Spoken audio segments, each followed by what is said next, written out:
Iran যুদ্ধে টালমাটাল বিশ্ব পরিস্থিতি। তেহরানের এই সংঘাতে জ্বলছে গোটা মধ্যপ্রাচ্য, দ্রুতই ছড়িয়ে পড়তে যাচ্ছে সারা বিশ্বে। আর এই যুদ্ধের আঁচ থেকে রেহাই পাচ্ছে না বাংলাদেশও। বিস্তারিত আরিফ হাসানের প্রতিবেদনে।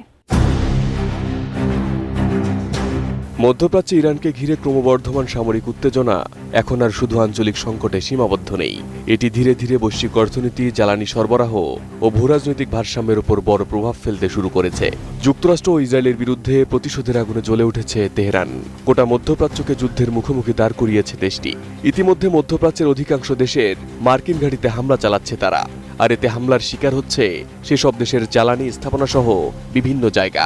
অর্থনীতিবিদরা বলছেন, এই সংঘাত দীর্ঘায়িত হলে তার প্রত্যক্ষ ও পরোক্ষ অভিঘাত থেকে দূরে থাকতে পারবে না দক্ষিণ এশিয়ার আমদানি নির্ভর অর্থনীতির দেশ বাংলাদেশও। কারণ যুদ্ধক্ষেত্র হাজার মাইল দূরে হলেও বৈশ্বিক বাজারের সঙ্গে গভীরভাবে যুক্ত থাকার কারণে